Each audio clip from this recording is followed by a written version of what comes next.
ನಮ್ಮ 3 ವರ್ಷದ ಕನಸು ಹೆಚ್ಚು ಕಡಿಮೆ 3 ವರ್ಷ ಟೈಮ್ ತಗೊಂಡು ಸಿನಿಮಾನ ಕಂಪ್ಲೀಟ್ ಮಾಡಿದ್ವಿ. ಮಾಡಿದ್ದು ಕೂಡ ಒಂದು ಸಾರ್ಥಕ ಅನಿಸ್ತಾ ಇದೆ. ಬಿಕಾಸ್ ಜನಗಳ ಒಂದು ಆ ಪ್ರೀತಿ ಮಾತುಗಳನ್ನ ಕೇಳಿ ಸೊ ನೀವುಗಳೀಗ ಇದನ್ನ ಇನ್ನಷ್ಟು ಜನಕ್ಕೆ 1,000 ಜನ ಈ ಸಿನಿಮಾನ ಆಲ್ರೆಡಿ ಪೇಯ್ಡ್ ಪ್ರೀಮಿಯರ್ ನೋಡಿದ್ದಾರೆ. ಸೊ 1,000 ಜನದ್ದು ಪ್ರತಿಕ್ರಿಯೆ ಅನ್ನೋದು ತುಂಬಾ ಚೆನ್ನಾಗಿದೆ ಅಂತೇಳಿ ತುಂಬಾ ಜನ ಹತ್ತೋಗಿದ್ದಾರೆ. ಸೊ ಹತ್ತೋಗಿದ್ದಾರೆ ಯಾಕೆಂದ್ರೆ ದರ್ ಇಸ್ ಎಮೋಷನ್ ಇದೆ, ಲವ್ ಸ್ಟೋರಿ ಇದೆ, ಕಾಮಿಡಿ ಇದೆ, ಫೈಟ್ಸ್ ಇದೆ, ಎವ್ರಿಥಿಂಗ್ ಎಲ್ಲ ಎಲ್ಲ ಒಂದು ಕಮರ್ಷಿಯಲ್ ಸಿನಿಮಾಗೆ ಏನ್ ಬೇಕು ಎಲ್ಲದೂ ಈ ಸಿನಿಮಾದಲ್ಲಿದೆ. ತುಂಬಾ ಜನ ಹೇಳಿದ್ದು ಈ ಸಿನಿಮಾದ ಟೈಟಲ್ ಬಗ್ಗೆ ತುಂಬಾ ಚೆನ್ನಾಗಿದೆ ಅಂತೇಳಿ ಎಲ್ಲರೂ ಹೇಳಿದ್ದಾರೆ, ಮರಳಿ ಮನಸ್ಸಾಗಿದೆ ಅಂತೇಳಿ. ಸೊ ಕೆಳಗಡೆ ಫೀಲಿಂಗ್ ನೆವರ್ ಎಂಡ್ಸ್ ಕೂಡ ಅಷ್ಟೇ. ಆ ಫೀಲಿಂಗ್ ನೆವರ್ ಎಂಡ್ಸ್ ಅನ್ನೋ ಒಂದು ಮೀನಿಂಗ್ ನಿಮ್ಗೆ ಯಾವಾಗ ಗೊತ್ತಾಗುತ್ತೆ ಅಂದ್ರೆ ಚಿತ್ರ ನೋಡಿದ್ಮೇಲೆ ಗೊತ್ತಾಗುತ್ತೆ. ಸೊ ಎಲ್ರಿಗೂ ಈ ಒಂದು ಕಾರ್ಯಕ್ರಮಕ್ಕೆ ಸ್ವಾಗತ. ಕ್ಯಾಮ್ರಾ ಏನ್ ಕೊಟ್ಟಿದ್ದಾರೆ ಅವರಿಂದ ಹಿಡಿದು ಪ್ರೊಡಕ್ಷನ್ ಟೀಮ್ಗೆ ಮತ್ತೆ ನಮ್ಮ ಪ್ರೊಡಕ್ಷನ್ ಮ್ಯಾನೇಜರ್ ಮಹಾಂತೇಶ್ ಕೂಡ ಇಲ್ಲೇ ಇದ್ದಾನೆ. ಸೊ ಎಂಟೈರ್ ಆ ಒಂದು ಟೆಕ್ನಿಕಲ್ ತಂಡಕ್ಕೆ ನಮಗೆ ಸಪೋರ್ಟಿವ್ ಆಗಿ ನಿಂತಿದ್ದಕ್ಕೆ ತುಂಬಾ ಧನ್ಯವಾದಗಳು. ಮರಳಿ ಮನಸ್ಸಾಗಿದೆ ಅನ್ನೋ ಚಿತ್ರ ತಯಾರಾಗಿದೆ.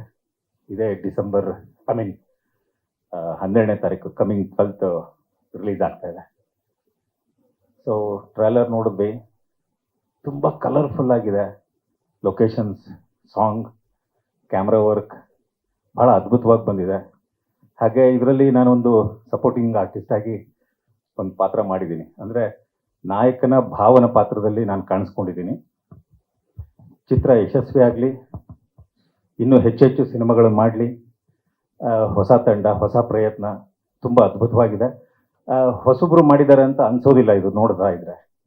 ಆಗಲಿ, ಎಲ್ಲ ಒಳ್ಳೇದಾಗಲಿ ಚಿತ್ರತಂಡಕ್ಕೆ. ಹಾಗೆ ನನಗೆ ಅವಕಾಶ ಮಾಡಿಕೊಟ್ಟಂಥ ನವೀನ್ ಅವ್ರಿಗೂ, ನಾಗರಾಜ್ ಸರ್ಗೂ, ಇಡೀ ತಂಡಕ್ಕೆ, ಬೆನಕ ತಂಡಕ್ಕೆ ಧನ್ಯವಾದಗಳನ್ನ ಹೇಳ್ತೀನಿ. God bless. Thank you. ಈ ಸಿನಿಮಾದ ಏನು ಮಾತಾಡೋದು ಸರ್, ಎಲ್ಲ ಡೈರೆಕ್ಟರ್ ಮಾತಾಡೋದಕ್ಕಷ್ಟೇ. ನಾನು ಮಾತಾಡೋದು ಏನಿಲ್ಲ. ನಾನು ಡೈರೆಕ್ಟರ್ದ ಆಲೋಚನೆಗಳಿಗೆ ಧ್ವನಿಯಾಗಿದ್ದೀನಿ ಅಷ್ಟೇ, ಮತ್ತೇನಿಲ್ಲ. ಈ ಸಿನಿಮಾ ಚೆನ್ನಾಗಿದೆ. ಇಲ್ಲಿವರೆಗೂ ಪೇಯ್ಡ್ ಪ್ರೀಮಿಯರ್ ಶೋ ಮಾಡಿದ್ದಾರೆ, ಎಲ್ಲ ಶೋಗಳು ಯಶಸ್ವಿಯಾಗಿದೆ, ಅದೊಂದು ಖುಷಿ ಇದೆ. ನಂದು ಇಷ್ಟು ವರ್ಷ ಸುಮಾರು ಸಿನಿಮಾಗಳು ಮಾಡಿ 100 ಸಿನಿಮಾಗಳು ಮಾಡಿದ ಮೇಲೆ ಈ ಥರದೊಂದು ಮೊದಲು ಸಿನಿಮಾ ನನಗೆ ಈ ಥರದೊಂದು ಒಬ್ಬ ಡೈರೆಕ್ಟ್ರು ಆ ಸಿನಿಮಾನ ಹೆಗ್ಲ ಮೇಲೆ ಹಾಕೊಂಡು ಇಲ್ಲಿವರೆಗೆ ತಂದಿದ್ದು. ನಂದು 120 ಸಿನಿಮಾಗೂ ಇರ್ಬೇಕು ಮೋಸ್ಟ್ಲಿ ಇದು. ಅಲ್ಲಿಗೆ ಮೊದಲನೇ ಸಿನಿಮಾ ಅನ್ಕೋಬೇಕಿತ್ತು ನಾನು ಇದು. ಆ ಥರದ್ದು ಒಂದು ಡೈರೆಕ್ಟ್ರು ಅಷ್ಟು ಜವಾಬ್ದಾರಿ ಹೆಗ್ಲ ಮೇಲೆ ಹಾಕೊಂಡು ಒಂದು ಸಿನಿಮಾನ ಈ ಮಟ್ಟಿಗೆ ತಂದುಬಿಟ್ಟಿದ್ದು ನನಗೆ ಮೊದಲನೇ ಸಿನಿಮಾ ಇದು. Thank you sir. ಇದು ನನಗೆ ಅವಕಾಶನೇ ಅನ್ಕೊಂತೀನಿ. ನನ್ನ ಜೊತೆ ವರ್ಕ್ ಮಾಡೋದು ಖುಷಿ ಇದೆ. ಎಲ್ಲ ಚೆನ್ನಾಗಿದೆ, ದೇವರಿಂದ ಎಲ್ಲರಿಗೂ ಚೆನ್ನಾಗಿದೆ. Thank you sir. ಸರ್ 5 ಹಾಡುಗಳು ಫುಲ್ ಲೆಂತ್ ಸಾಂಗ್ 5 ಇದೆ. ಬಿಟ್ಸ್ ಎಲ್ಲ ಸರ್ ಒಂದು 8 ಇದೆ ಸರ್. 10 ಇಲ್ಲ ಜಾಸ್ತಿ ಇರ್ಬೇಕು ಸರ್. 12 ಇದೆ ಸರ್. 12 ಇದೆ ಸರ್. ಅಂದ್ರೆ ಬಿಟ್ಸ್ ಎಲ್ಲ ಕಂಟಿನ್ಯೂಸ್ ಅಂದ್ರೆ ಈ ಸಿನಿಮಾ ಹೆಂಗಂದ್ರೆ ಸರ್ ಕಂಪ್ಲೀಟ್ ಲಿರಿಕ್ಸ್ ಜೊತೆ ಕತೆ ಜೊತೆ ಸಾಹಿತ್ಯ ಜೊತೆ ಸಂಗೀತ ಕ್ಯಾರಿ ಮಾಡ್ತಾ ಹೋಗ್ಬಿಟ್ಟಿದ್ವಿ ಸರ್. ಹಂಗಿದೆ ವಿಷಯ ಸರ್.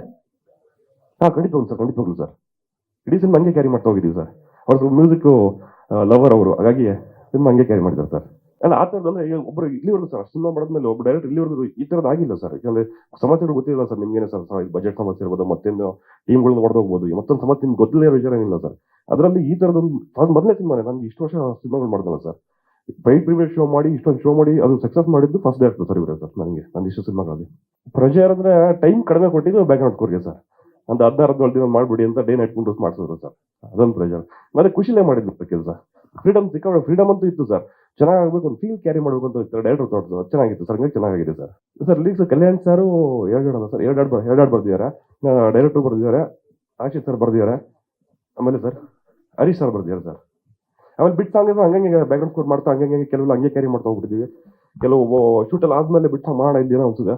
ಹಂಗಾಗಿ ಅಲ್ಲೇ ಡೈರೆಕ್ಟರ್ ಅಲ್ಲೇ ಕೂತ್ಕೊಂಡು ಡಿಸ್ಕಸ್ ಮಾಡಿದ್ವಿ. ಇಲ್ಲೇಂತ ಮಾಡೋಣ ಮತ್ತೆ ರಿಯೇಟ್ ಮಾಡಿದ್ವಿ, ಹಿಂಗೆಲ್ಲ ವರ್ಕ್ ಮಾಡಿದ್ವಿ ಸರ್.